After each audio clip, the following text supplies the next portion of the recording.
Everyone, अपने कई बार रात को सो रहे होते हैं और अपने एकदम से पैर में मसल पुल हो जाता है, मसल कॉन्ट्रैक्शन हो जाता है और अपने को समझ नहीं आता कि अपने क्या करें, कैसे उस पेन को, एक्सट्रीम पेन को दूर करें। तो आज अपने उसी के ऊपर बात करेंगे। My name is physio doctor Alok Upadhyay और मैं बात करूँगा आज मसल क्रैम्प पे। एक्चुअली मसल क्रैम्प क्या होता है कि मसल क्रैम्प है इनवॉलंटरी कॉन्ट्रैक्शन ऑफ फाइबर्स। जो मसल्स में अलग अलग फाइबर होते हैं उनका इनवॉलंटरी कॉन्ट्रैक्शन हो जाता है। वो अपने चाहने से नहीं, वो ऑटोमेटिकली बॉडी करती है, उसे कहते हैं इनवॉलंटरी। तो उसमें क्या होगा कि जो मसल फाइबर्स हैं वो एकदम से कॉन्ट्रैक्ट हो जाते हैं और उससे क्या कि एक्सट्रीम पेन होता है। उस पेन की जो ड्यूरेशन है वो कुछ सेकंड से लेकर अप टू 1 मिनट तक हो सकती है। बट वो पेन इतना एक्सट्रीम होगा कि नहीं समझ में आता कि क्या करे, पसीना आ जाता है, बीपी ऊपर नीचे हो जाता है, मतलब इट्स वेरी हॉरिबल। तो उसके लिए आज अपने बात करते हैं कि वो क्यों होता है, क्या है वो चीज़। तो बेसिकली क्या है कि वो 2 टाइप्स में होता है। एक तो काफ में आता है, एक तो पिंडली में आता है और एक आता है पैरों में, उंगलियों में। एक फिंगर दूसरे फिंगर के ऊपर, जैसे मेनली तो ग्रेट टो के ऊपर दूसरी जो फिंगर होती है वो ओवरलैप कर जाती है।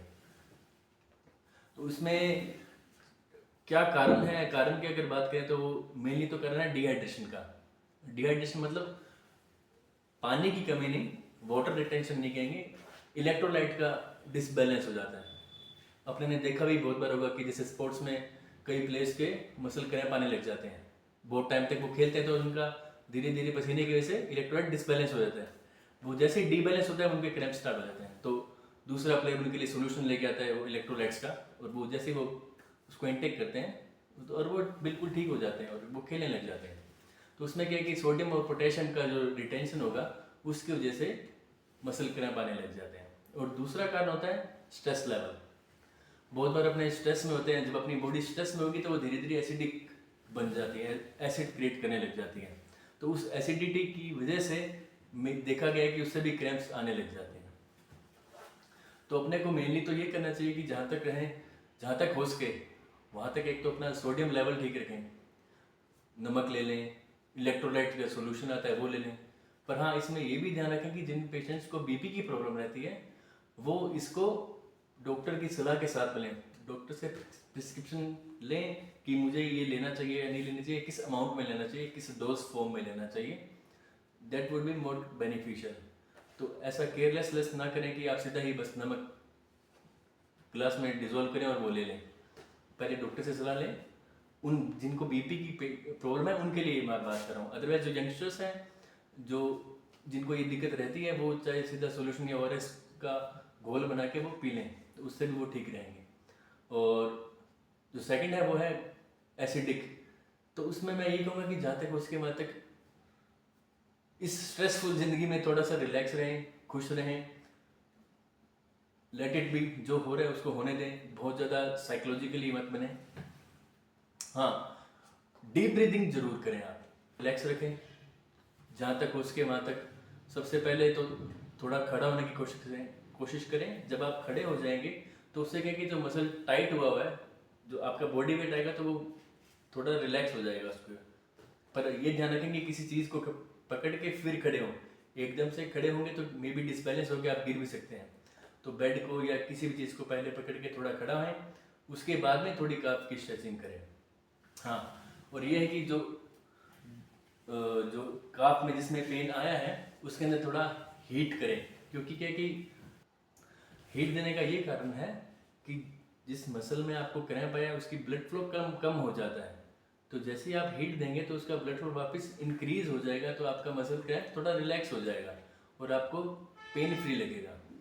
और अभी अपने बात करते हैं 2 चीज़ों पे, एक तो स्ट्रेचिंग और दूसरा मायोफेशियल रिलीज। ठीक है, स्ट्रेचिंग में क्या होगा कि जैसे ही क्रैम्प आता है उससे क्या करना चाहिए अपने को। जैसे मेरे इस काफ में क्रैम्प आया तो या तो कोई चुन्नी या फिर कुछ भी दुपट्टा या कुछ भी, जैसे बेल्ट है, अपनी बेल्ट होती है, ये तो जैसे बेल्ट है, तो इस बेल्ट को या चुन्नी को ऐसे लगाया और धीरे धीरे उसको स्ट्रेच करना है पीछे। हाँ, जिनके बैक में पेन हो वो ये चीज़ पीछे सपोर्ट लें, जैसे दीवार की सपोर्ट लेके फिर करें।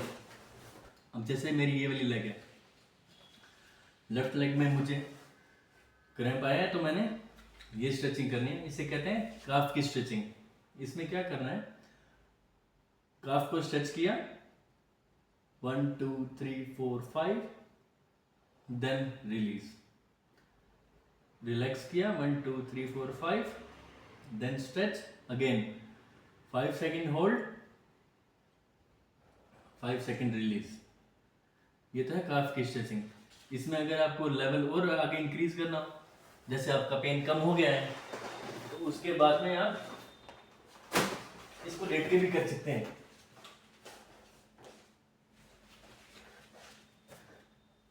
जैसे वही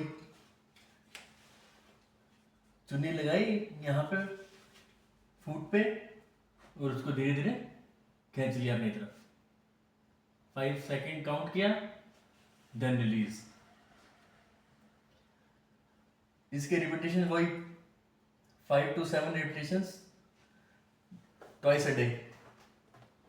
फोम रोलर मायोफेशियल रिलीज। इसमें क्या करना होता है, जैसे ये फोम रोलर कहीं भी मिल जाएगा आपको, अगर आप ऑनलाइन देखेंगे तो ऑनलाइन भी मिल जाएगा।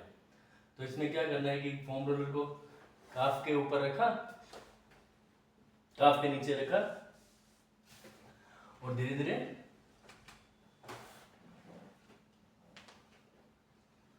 उसके ऊपर पैर को चलाना है, ताकि उससे जो भी आपकी मसल्स में क्रैम्प, जो भी मसल टाइट हुआ है वो रिलीज हो जाएगा। ये काफ से भी कर सकते हैं और हैम्स पे भी कर सकते हैं। जिनके हैम्स में क्रैम्प आता है वो हैमस्ट्रिंग की कॉन्ट्रैक्शन कर लेंगे, इससे बहुत बढ़िया रिलीज होगा। कमेंट में मुझे जरूर इस बारे में आप डिस्कस करें मेरे साथ। Thank you so much, like and subscribe my channel. Thank you so much, नमस्ते।